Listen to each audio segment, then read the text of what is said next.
ಪ್ರಿಯ ವೀಕ್ಷಕರೇ, ನೆಚ್ಚಿನ ಗ್ರಾಹಕರೇ, ನಿಮ್ಮೆಲ್ಲರಿಗೂ MSB ಸರ್ವಿಸ್ ವತಿಯಿಂದ ಪ್ರೀತಿಯ ನಮಸ್ಕಾರಗಳನ್ನ ತಿಳಿಸ್ತಾ, MSB ಸರ್ವಿಸ್ ಇದು ನಿಮ್ಮ ಮನೆಯ ಗೃಹೋಪಯೋಗಿ ವಸ್ತುಗಳ ಮಾಹಿತಿ ಕಡಜ. ನೋಡಿ, ಇವತ್ತಿನ ಎಪಿಸೋಡ್ನಲ್ಲಿ ನಿಮ್ಮ ಮನೆಯ ವಾಷಿಂಗ್ ಮಿಷಿನ್ನ ಮನೆಯಿಂದ ಮನೆಗೆ ಶಿಫ್ಟ್ ಮಾಡ್ತಾ ಇರ್ತೀರಾ.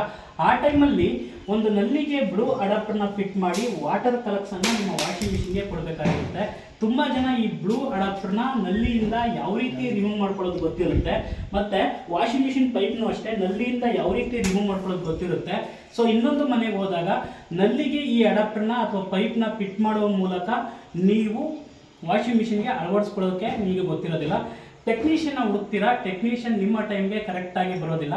ಇದೊಂದು ಸಣ್ಣ ಕೆಲಸಕ್ಕೆ ತುಂಬ ಟೆನ್ಷನ್ ತಗೋತೀರಾ. ಸೊ ಇವತ್ತಿನ ಎಪಿಸೋಡ್ನಲ್ಲಿ ಇದ್ರ ಬಗ್ಗೆ ಮಾಹಿತಿನ ಕೊಡ್ತಾ ಇದ್ದೀನಿ.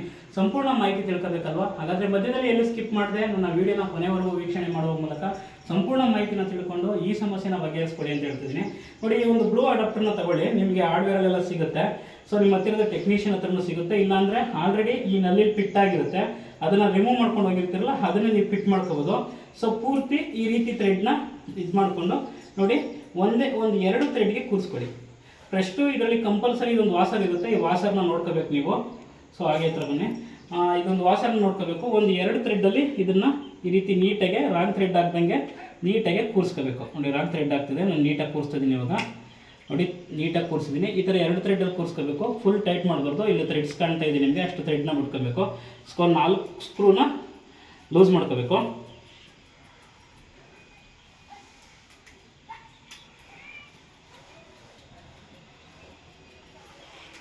ಆಲ್ರೆಡಿ ನೀವು ಒಂದು ನಲ್ಲಿಯಿಂದ ರಿಮೂವ್ ಮಾಡ್ಕೊಂಡಿದ್ರೆ ಆಲ್ರೆಡಿ ಅದು ಸ್ಕ್ರೂ ರಿಮೂವ್ ಆಗಿರುತ್ತೆ ನಿಮಗೆ.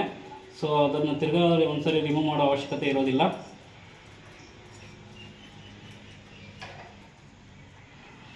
ನೋಡಿ, ಈ ರೀತಿ ನಲ್ಲಿಗೆ ಪೂರ್ತಿ ಲಾಕ್ ಆಗೋವರೆಗೂ ಬಿಟ್ಕೋಬೇಕು.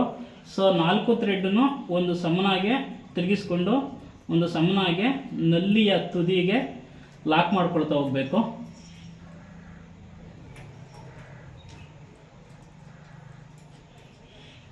ಆದಷ್ಟು ಒಂದು ಸಮನಾಗಿ ಇರಬೇಕು, ಒಂದು ಸಮವಾಗಿದ್ದರೆ ಸೊ ನಿಮಗೆ ಯಾವುದೇ ರೀತಿ ನೀರು ಲೀಕೇಜ್ ಬರಲ್ಲ. ಓಕೆನಾ? ಸೊ ಈಗ ನಾನು ಒಂದು ಸಮನಾಗಿ ಕೂರಿಸ್ಕೊಂಡು ನೋಡಿ, ನಾನು ಇಟ್ಕೊಂಡಿರೋದು ನೋಡ್ತಾ ಇರ್ಬೋದು ನೀವು, ನನ್ನ ಕೈಲಿ ಯಾವ ರೀತಿ ಕೆಳಗಡೆಯಿಂದ ಲಾಕ್ ಮಾಡ್ಕೊಂಡಿದ್ದೀನಿ ಅಂತ. ಸೊ ಈ ರೀತಿ ಲಾಕ್ ಮಾಡಿಕೊಂಡು ನೀಟಾಗಿ ಈ ಸ್ಕ್ರೂನ ಟೈಟ್ ಮಾಡ್ತಾ ಹೋಗಬೇಕು.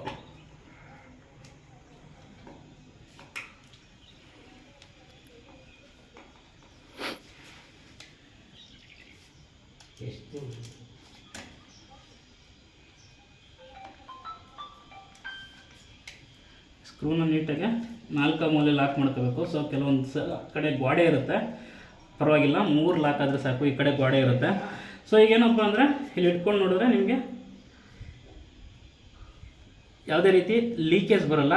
ಇದು ಥ್ರೆಡ್ ತಿರುಗಿಲ್ಲ. ಸೊ ಇದು ನೀಟಾಗಿ ಕೂತಿರೋದ್ರಿಂದ ಲೀಕೇಜ್ ಬರ್ತಾ ಇಲ್ಲ. ಕೆಲವೊಂದು ಸರಿ ಥ್ರೆಡ್ಡು ತಿರುಗಿಲ್ಲ ಅಂದರೆ ಇಲ್ಲಿ ಲೀಕೇಜ್ ಬರ್ತಾ ಇರುತ್ತೆ.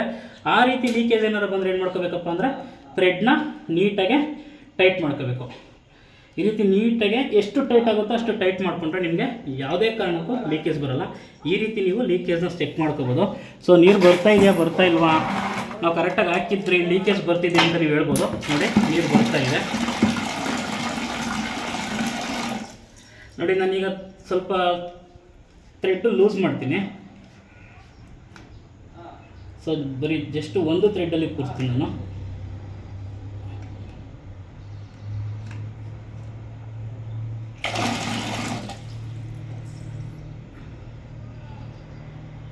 ಸ್ವಲ್ಪ ಲೀಕ್ ಬರ್ತದೆ. ಸೊ ನೀಟಾಗಿ ನೀವು ಇದನ್ನು ನೀಟಾಗಿ ಟೈಟ್ ಮಾಡ್ಕೊಂಡ್ಬಿಟ್ರೆ ಯಾವುದೇ ಕಾರಣಕ್ಕೂ ಇದು ಬರೋಲ್ಲ. ಸೊ ನೀವು ಯಾವಾಗ ಇದು ಮಾಡಿದ್ರೂ ರಬ್ಬರ್ನ ನೀಟಾಗಿ ಇರುವಂಗೆ ನೋಡ್ಕೋಬೇಕು. ನೀಟಾಗಿರುವಂಗೆ ನೋಡಿಕೊಂಡು ಸೊ ರಾಂಗ್ ಥ್ರೆಡ್ ಕೂರಿಸ್ದಂಗೆ ನೀಟಾಗಿ ಥ್ರೆಡ್ ಕೂರಿಸ್ಕೊಂಡು ಹಾಕೊಂಡ್ರೆ ಯಾವುದೇ ರೀತಿ ಲೀಕೇಜು ನಿಮಗೆ ಬರೋಲ್ಲ.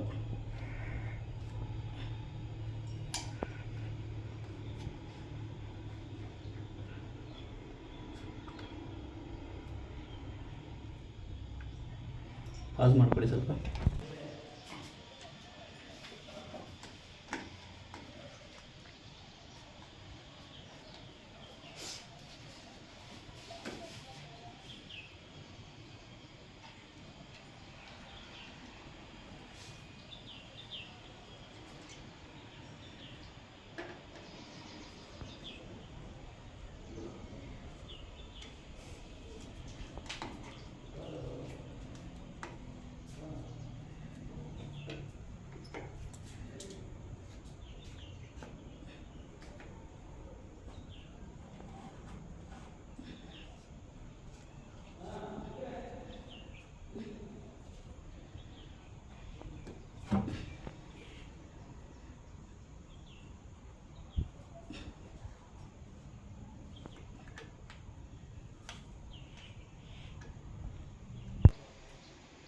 ನಾನು ಆಲ್ರೆಡಿ ಹೇಳ್ದಂಗೆ ನೀವು 4 ಸ್ಕ್ರೂನ ನೀಟಾಗಿ 4 ಮೂಲೆಯಲ್ಲಿ ನೀಟಾಗಿ ಟೈಟ್ ಮಾಡಬೇಕು. ಸೊ ಇದನ್ನು ಟೈಟ್ ಮಾಡಿಕೊಂಡ್ರೆ ನಿಮಗೆ ಲೀಕೇಜ್ ಬರೋಲ್ಲ ಅಂತ ಹೇಳಿದೆ. ನಾನೀಗ ಟೈಟ್ ಮಾಡ್ತಾ ಇದ್ದೀನಿ. ಸೊ ನಿಮಗೆ ಟೈಟ್ ಮಾಡಿ ತೋರಿಸ್ತಾ ಇದ್ದೀನಿ ನೋಡಿ, ಯಾವುದೇ ಕಾರಣಕ್ಕೂ ಲೀಕೇಜ್ ಬರ್ತಾ ಇಲ್ಲ. ಈಗ ನಿಮಗೆ ಲೀಕೇಜ್ ಯಾಕೆ ಬರುತ್ತಪ್ಪ ಅಂದರೆ, ನೀವು 4 ಮೂಲೆಯಲ್ಲಿ ಇದನ್ನು ಟೈಟ್ ಮಾಡಿಕೊಂಡು ಸೊ ಇದನ್ನು ಥ್ರೆಡ್ನ ಹಾಗೆ ಬಿಟ್ಬಿಟ್ರೆ ನಿಮ್ಗೆ ಲೀಕೇಜ್ ಬರುತ್ತೆ. ನಾನೀಗ ಲೂಸ್ ಮಾಡ್ತಾ ಇದ್ದೀನಿ. ಸೊ ಈ ರೀತಿ ಬಿಟ್ಬಿಟ್ರೆ ನಿಮಗೆ ನೋಡಿ, ಹಿಡ್ಕೊಂಡಿಲ್ಲ ಅಂದರೂ ಕೂಡ ಲೀಕೇಜ್ ಬರುತ್ತೆ, ಹಿಡ್ಕೊಂಡ್ರೂ ಕೂಡ ನೋಡಿ ಈ ರೀತಿ ಜಾಸ್ತಿ ಲೀಕೇಜ್ ಬರುತ್ತೆ. ಸೊ ಜಸ್ಟ್ ನೀವು 4 ಮೂಲೆ ಥ್ರೆಡ್ನ 4 ಮೂಲೆ ಸ್ಕ್ರೂನ ಟೈಟ್ ಮಾಡ್ಕೊಂಡ್ರೂ ಕೂಡ ಇದನ್ನು ಟೈಟ್ ಮಾಡಿಲ್ಲ ಅಂದಾಗ ಲೀಕೇಜ್ ಬರುತ್ತೆ. ಸೊ ತುಂಬ ಜನ ಕಂಪ್ಲೇಂಟ್ ಹೇಳ್ತಾ ಇರ್ತೀರ, ನಮ್ಗೆ ಹಾಕೊಳ್ಳೋಕೆ ಬರೋದಿಲ್ಲ ಸರ್, ಇದರ ಹೆಂಗೆ ಹಾಕಿದ್ರು ಲೀಕೇಜ್ ಬರುತ್ತೆ ಸರ್, ಹೆಂಗಿದು ಅಂತ. ಸೊ ನಾನು ತುಂಬ ಈ ಥರ ಪ್ರಾಬ್ಲಮ್ನ ಸಾಲ್ವ್ ಮಾಡಿಕೊಟ್ಟು ಹೋದಾಗ ನಾನು ತುಂಬ ಕಸ್ಟಮರ್ಗೆ ಇದ್ರ ಬಗ್ಗೆ ಸಜೆಷನ್ ಕೊಟ್ಟಿದ್ದೀನಿ. ಸೊ ನಿಮಗೂ ಗೊತ್ತಾಗಲಿ, ಯಾರ್ಯಾರು ನನ್ನ ಯೂಟ್ಯೂಬ್ ಚಾನಲ್ನ ವೀಕ್ಷಣೆ ಮಾಡ್ತಾ ಇದ್ದೀರಾ ಅವ್ರಿಗೂ ಕೂಡ ಗೊತ್ತಾಗಲಿ ಅಂತ ಈ ವಿಡಿಯೋ ಮುಖಾಂತರ, ಈ ಎಪಿಸೋಡ್ ಮುಖಾಂತರ ತಿಳಿಸ್ಕೊಡ್ತಿದ್ದೀನಿ. ಸೊ ನಾನೀಗ ಫುಲ್ ಥ್ರೆಡ್ಡು ಟೈಟ್ ಮಾಡಿದ್ದೀನಿ, ನೋಡ್ಬೋದು ಯಾವುದೇ ರೀತಿ ಲೀಕೇಜ್ ಬರೋಲ್ಲ. ಸೊ ಈ ರೀತಿ ನೀವು ಅಡಾಪ್ಟರ್ನ ನಲ್ಲಿಗೆ ಫಿಟ್ ಮಾಡ್ಕೋಬೋದು. ಸೊ ಇದು ನೀವು ನೋಡ್ಬೋದು, ನಿಮ್ಮ ಮನೇಲಿ ಈ ರೀತಿ ಇರುತ್ತೆ ಗ್ಯಾಸ್ನ ಲೆಗೆರೇಟ್ರು. ಸೊ ಈ ರೀತಿ ಪ್ರೆಸ್ ಮಾಡಿ ಎತ್ಕೊತೀರಾ. ಸೊ ಇದರಲ್ಲೂ ಅಷ್ಟೇ ಸೇಮ್ ನೋಡಿ, ಈ ರೀತಿ ಪ್ರೆಸ್ ಮಾಡಿ ಹಾಕಬೇಕಾಗುತ್ತೆ. ಸೊ ಇಲ್ಲಿ ನೋಡಿ, ಇದನ್ನು ಈ ರೀತಿ ಇಟ್ಕೊಂಡು ಈ ರೀತಿ ಪ್ರೆಸ್ ಮಾಡಿ ತಕ್ಕೋಬೋದು. ಸೊ ಪ್ರೆಸ್ ಮಾಡಿ ತಕ್ಕೋಬೇಕು. ಸೊ ಪ್ರೆಸ್ ಮಾಡಿ ಈ ರೀತಿ ಬಿಡಬೇಕು, ನೋಡ್ಕೊಳ್ಳಿ, ಪ್ರೆಸ್ ಮಾಡಬೇಕು, ಈ ರೀತಿ ಜಸ್ಟು ಲಾಕ್ ಮಾಡ್ಕೋಬೇಕಾಗುತ್ತೆ. ಪ್ರೆಸ್ ಮಾಡಿ ಇಟ್ಕೊಂಡು ಈ ರೀತಿ ಲಾಕ್ ಮಾಡ್ಕೋಬೇಕು. ಸೊ ತಿರ್ಗಾ ತಕ್ಕೋಬೇಕಾದ್ರೆ ಜಸ್ಟ್ ಎಳೆದ್ರೆ ಹಿಂಗೆ ಎಳೆದ್ರೆಲ್ಲ ಬರೋಲ್ಲ. ಸೊ ಇದನ್ನು ಪ್ರೆಸ್ ಮಾಡಿಕೊಂಡೇ ಎಳ್ಕೋಬೇಕು ನೋಡಿ, ಈ ರೀತಿ ಇರುತ್ತೆ. ಸೊ ಈಗ ನೋಡೋಣ ಯಾವುದೇ ರೀತಿ ಲೀಕೇಜ್ ಏನಾದ್ರು ಬರುತ್ತಾ ನೋಡಿ. ನಾನು ಸ್ಟಾರ್ಟ್ ಮಾಡಿದ್ದೀನಿ ಮಿಷಿನು. ಸೊ ನಿಮಗೆ ಬಟ್ಟೆಲಿ ಕೂಡ ನೀಟಾಗಿ ಒರೆಸಿ ತೋರಿಸ್ತಾ ಇದ್ದೀನಿ.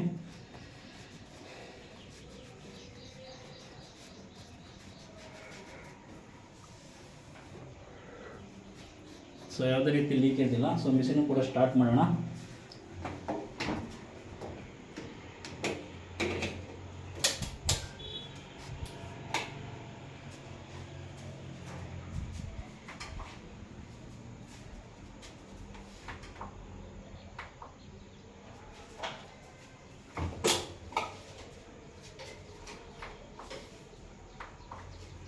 ಸೊ ಮಿಷಿನು ಪ್ರಾಬ್ಲಮ್ ಇತ್ತು, ಚೆಕ್ ಮಾಡೋಕ್ಕೆ ಬಂದಿದ್ದೆ. ಸೊ ಪೈಪೆಲ್ಲ ಕಟ್ಟಾಗ್ಬಿಟ್ಟಿತ್ತು. ಸೊ ನನಗೆ ಆಲ್ರೆಡಿ ಇನ್ಲೈಟ್ಗೆಲ್ಲ ನೀಟಾಗಿ ಔಟ್ಲೈಟು ಮತ್ತು ಇನ್ಲೈಟ್ ಪೈಪೆಲ್ಲ ಕಟ್ಟಾಗಿತ್ತು. ಸೊ ಅದನ್ನೆಲ್ಲ ಫಿಟ್ ಮಾಡಿದ್ದೀನಿ. ಸೊ ಫಿಟ್ ಮಾಡಿದ ನಂತರ ಮಿಷಿನ್ ಆನ್ ಮಾಡೋಣ ಅಂತ ಬಂದರೆ ಮಿಷಿನ್ ಆನ್ ಆಗ್ತಾಯಿಲ್ಲ. ಸೊ ಅದನ್ನು ನಾನು ಏನು ಪ್ರಾಬ್ಲಮ್ ಆಗಿರ್ಬೋದು ಅಂತ ಮುಂದಿನ ವೀಡಿಯೋದಲ್ಲಿ ತಿಳಿಸ್ಕೊಡ್ತೀನಿ. ಸೊ ಇವತ್ತಿನ ಎಪಿಸೋಡ್ನಲ್ಲಿ ನೀವು ಯಾವ ರೀತಿ ಅಡಾಪ್ಟರ್ನ ನಲ್ಲಿಗೆ ಫಿಟ್ ಮಾಡ್ಕೊಳ್ಳೋದು ಅಂತ ನೀವು ತಿಳ್ಕೊಂಡಿದ್ದೀರಾ. ಸೊ ಇನ್ನೂ ಹೆಚ್ಚಿನ ಮಾಹಿತಿಗಾಗಿ ನನ್ನ ವೀಡಿಯೋದಲ್ಲಿ ಮೊಬೈಲ್ ನಂಬರ್ ಬರ್ತಾ ಇರುತ್ತೆ, ಕರೆ ಮಾಡೋ ಮುಖಾಂತರ ಹೆಚ್ಚಿನ ಮಾಹಿತಿನ ತಿಳ್ಕೊಬೋದು ಅಂತ ಹೇಳ್ತಾ, ಸೊ ನನ್ನ ವಿಡಿಯೋ ನಿಮಗೆ ನಾನು ಕೊಟ್ಟಿರೋಂಥ ಮಾಹಿತಿ ನಿಮಗೆ ಇಷ್ಟ ಆದರೆ ದಯವಿಟ್ಟು ನಿಮ್ಮ ಪ್ರೀತಿ ಪಾತ್ರರಿಗೆ, ಕೊಲೀಗ್ಸ್ಗೆ, ರಿಲೇಷನ್ಗೆ, ಫ್ರೆಂಡ್ಸ್ಗೆ ಶೇರ್ ಮಾಡಿ ಅಂತ ಹೇಳ್ತಾ ಧನ್ಯವಾದಗಳೊಂದಿಗೆ ವಿಡಿಯೋ ಮುಗಿಸ್ತಿದ್ದೀನಿ. ಧನ್ಯವಾದಗಳು.